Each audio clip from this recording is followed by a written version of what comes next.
we know that congruent means objects have the same measure. So to say that two triangles are congruent would mean that they have all the same measures, meaning all three sides of one triangle are congruent to the three side lengths of the other triangle, and each corresponding angle is also congruent.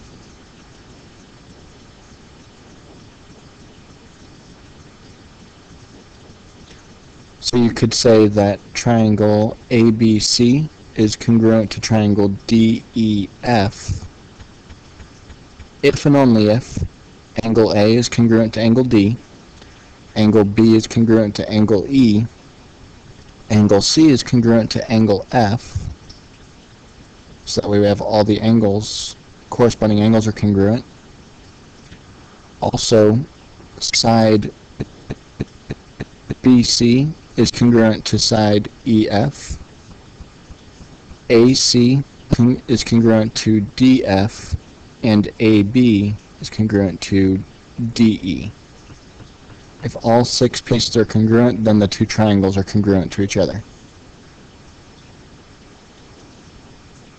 So to decide if two triangles are congruent, we have to check and make sure that all of those pieces, corresponding pieces, are congruent to each other. So first we get angle A is congruent to angle Q, angle C is congruent to angle P, and angle B is congruent to angle R. Those are all marked. That's good. Then we have side AB is congruent, or is given as being 5. And that's the best way to do this is just check and make sure that the corresponding angles which surround it match up. So we have 1 mark and 3 marks. And that's where the 5 goes in between. 1 and 3, the 5 is in between. Good. Next we have the 6 between the 2 and the 3. 2 marks, 3 marks, the 6 is in between, so those match up. And finally we have a length of 8 between the 1 and 2 marks. A length of 8 between the 1 and 2 marks. So, yes, they are congruent.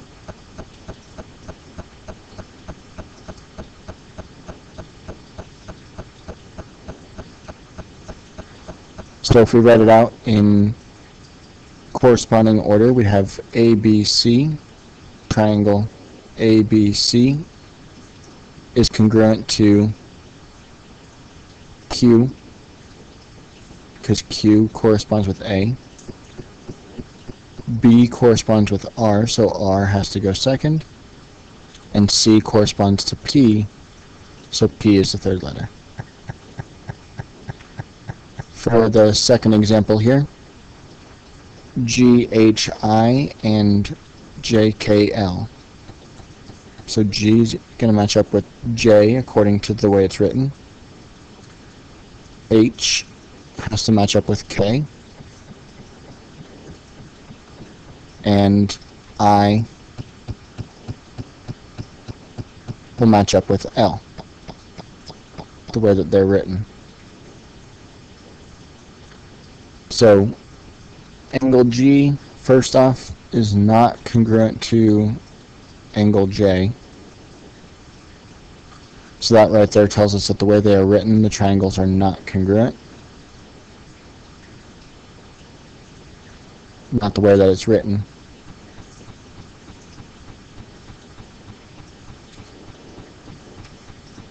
However, if it said, we could make a congruent statement because we do have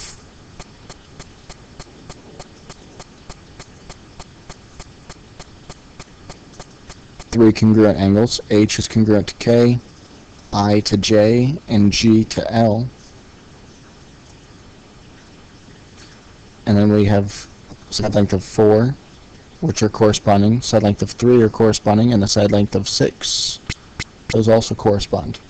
So we could say triangle GHI is congruent to L. H is going to match up with K, so K goes second. and then last would be J.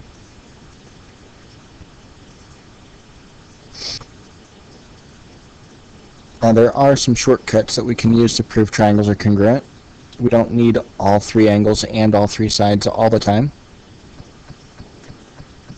If we have two sides and the angle in between that are corresponding and congruent, then that's enough to say that the triangles are congruent. And we call that side angle side. Two sides with the angle in between. Along those same lines, if it's a right triangle, the right angle is between the two sides. They just give it a new name and call it leg, LL. But it's still side angle side. It's just a right angle, so they gave it a special name. If we have two angles and the side in between that are congruent and corresponding to two angles and the side in between, then the two triangles are congruent by the angle side angle. Angle side angle. If we have a right triangle and the hypotenuse and leg are congruent to the hypotenuse and corresponding leg, then the right triangles are congruent by the hypotenuse leg, or HL congruence theorem. And also, if we just had all three sides congruent to the corresponding sides, that's enough. We don't need the angles. The sides is enough by side, side, side congruence postulate. Now, we use those postulates and theorems to prove triangles are congruent pretty frequently in geometry. And we can use them to prove more things about geometry as well, not just related to triangles. But let's start with a fairly straightforward proof to prove that two angles are congruent. And I'll introduce a concept as we go through this. So, in order to write a proof, you always start with what's given. So we're first told by the diagram here that side QR is congruent to side TR.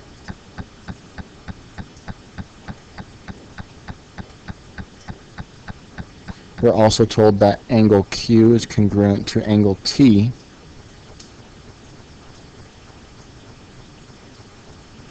And side QP is congruent to side TS.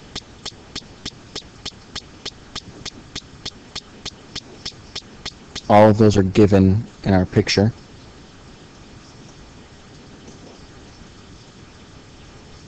So we do have two sides and the angle in between.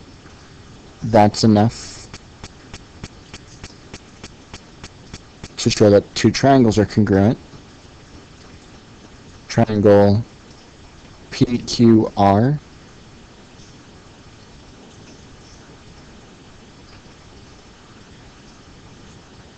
is congruent to triangle. Remember, they have to match up in corresponding order. So since Q was in the middle, T is going to be in the middle. And then I went on the side length that had two tick marks, so that will be S. Matches up with P, which is the first letter. And last would be letter R. Those triangles are congruent by the side angle side.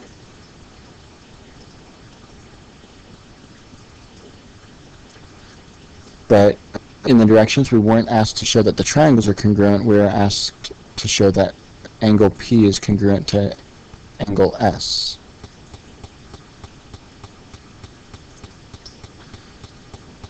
So is angle P congruent to angle S? Well, we know the triangles are congruent, so if P and S are corresponding angles, then they will be congruent because the triangles are congruent, so everything about them that matches up would be congruent. So P does match up with S. They are corresponding. So we can say that angle P is congruent to angle S. And that's because they're corresponding parts of congruent triangles. Or you could just say corresponding parts, and you can actually abbreviate it, since there's a lot of writing with proofs, to just be CP, corresponding parts.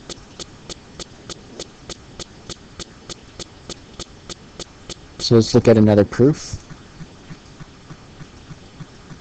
We are told that angle A is congruent to angle D. So let's write it down here. That was given. And also make sure you mark it in the picture. Angle A is congruent to angle D. My rule for proofs is pretty much read it, write it, and then mark it. If you do those three things, you'll keep yourself organized and working through the proof. Next, we're told that AC is congruent to DC.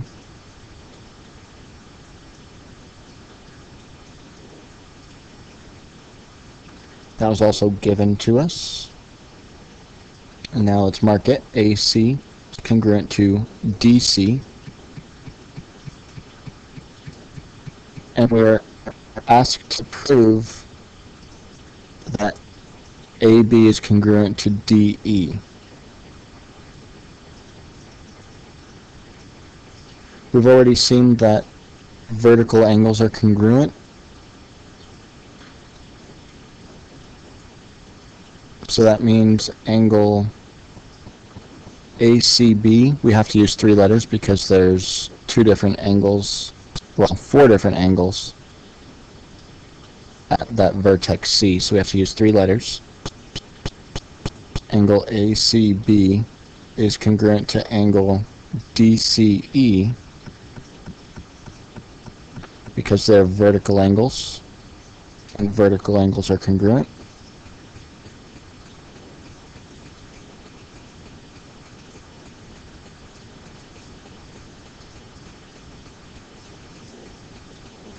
Now we have 2 angles on the side in between in each triangle, so that's enough to show that the triangles are congruent. Triangle ACB is congruent to triangle DCE.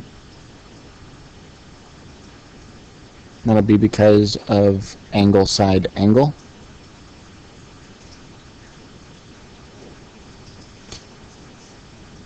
But we were asked to prove that AB is congruent to DE. AB and DE,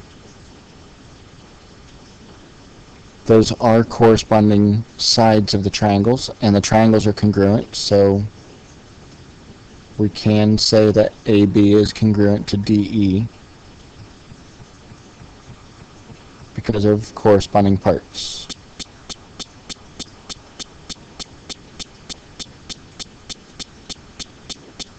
So for this example, we're given a kite, and since it's a kite, we know that these 2 sides are congruent to these 2 sides, or we have these 2 congruent sides and these 2 congruent sides, not congruent to each other.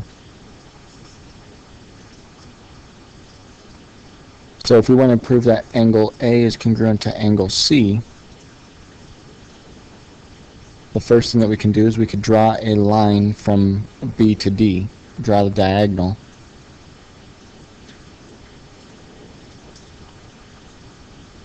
And since it's a kite, we do know that AB is congruent to BC, or CB.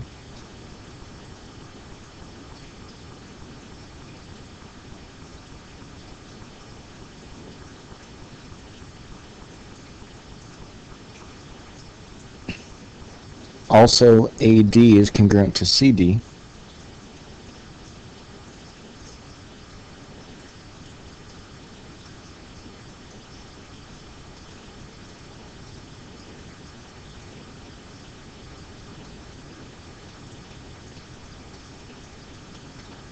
And that side that we drew, the diagonal, BD, that's congruent to itself because it's the same thing. That's called the reflexive property.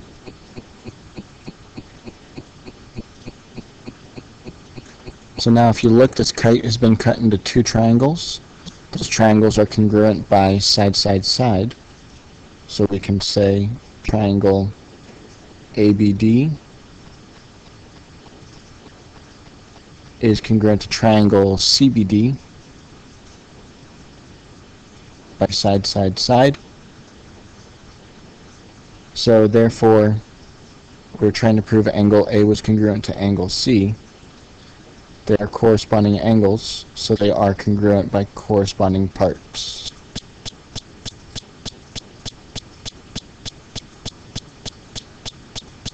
Now we've seen a couple examples of proofs. I told you one tip is to make sure you read the given information, write the given information, and then mark it in your picture. Read it, write it, mark it. The other thing to do after that, there's normally one of two things that you're looking for in the diagram. One of them we used in this example was looking for a reflexive side or angle that we can use, or looking for vertical angles. Those are the two most common pieces of information that's not given, but you can get that information from the diagrams.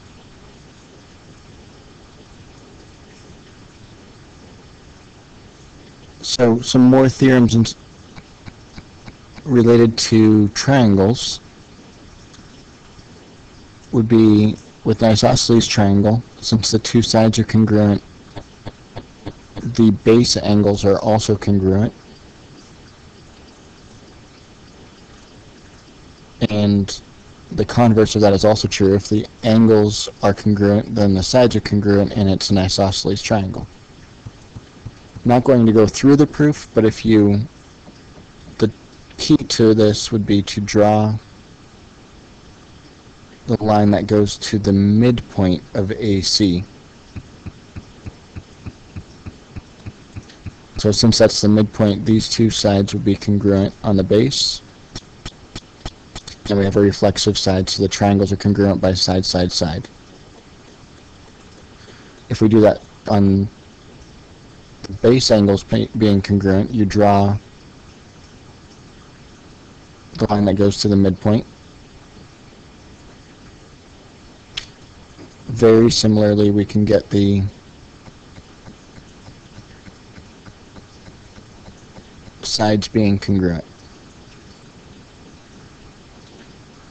If we take these two theorems, that can lead us pretty easily to two more statements.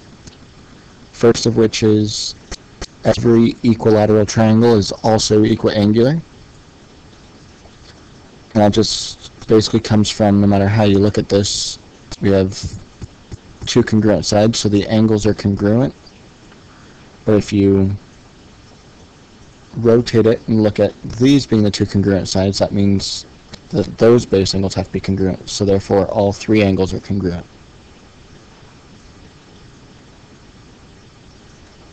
And same thing if we applied the base angle theorem here. If the base angles are congruent, then the sides are congruent. But if we take A and B as the base angles, then these sides would be congruent. So they're all congruent.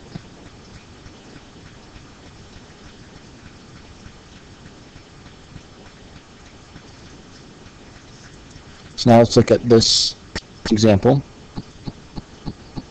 We're going to show that if we have a diagonal drawn of a rhombus, these two angles, angle 1 and 2, are congruent.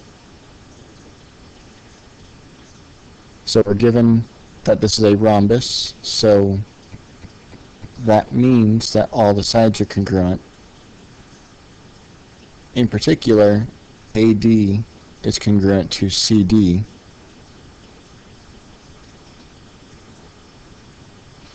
And that's given because it's a rhombus, so we could say it's the definition of a rhombus.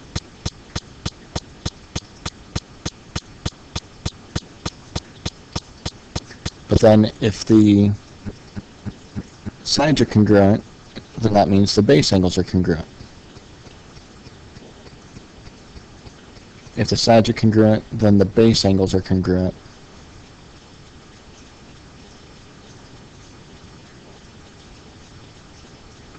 Therefore, angle 1 is congruent to angle 2. And for this one, I normally just draw a little picture. If we have congruent sides, then the angles are congruent. If you were writing this out in a paragraph, you'd have to use more words, not abbreviations. I like the 2-column proof better just because it's less writing. You can abbreviate more. Here's another theorem. If you have an isosceles triangle and you draw a ray that bisects the vertex angle, so if it cuts the vertex angle in half,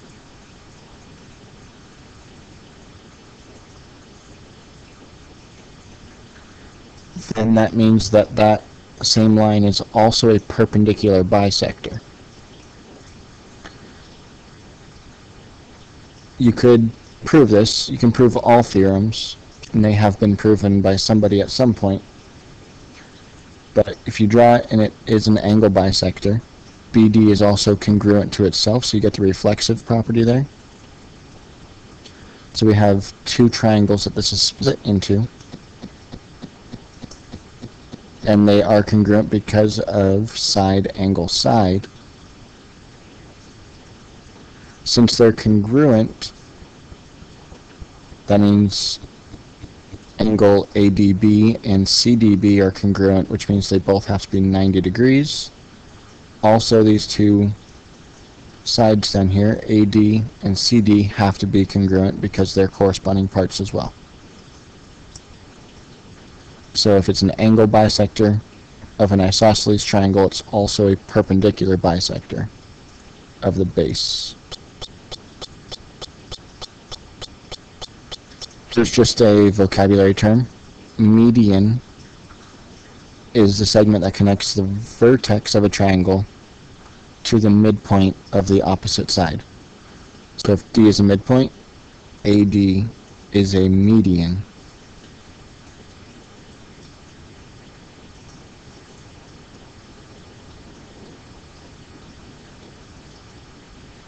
So now let's do another example. In the figure, B is on the perpendicular bisector. Find the length of AB and BC. This is basically related to the statement about perpendicular bisectors here. If we have a perpendicular bisector, it's going to make an isosceles triangle. So that means that the lengths are the same. So AB and BC are going to have the same length because that would make an isosceles triangle. And we can find that length by using the Pythagorean theorem since we have right triangles. So we can do 3 squared plus 4 squared.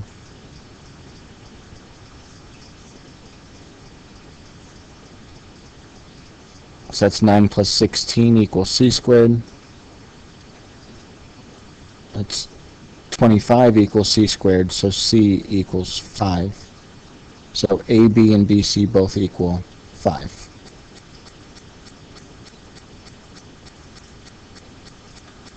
Also, if H is the midpoint down here,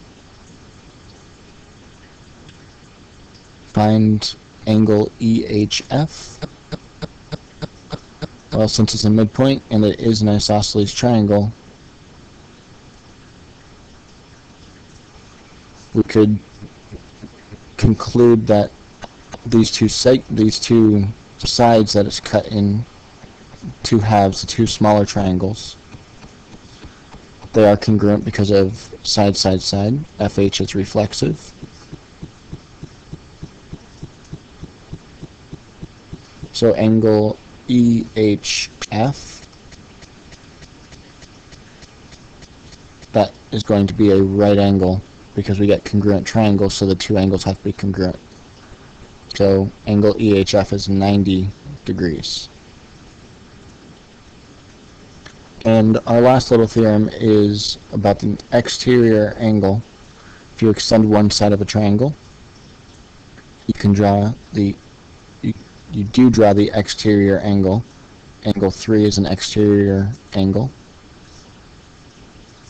And all this theorem states is that angle 3 is larger than either of the other two angles, which is pretty clear.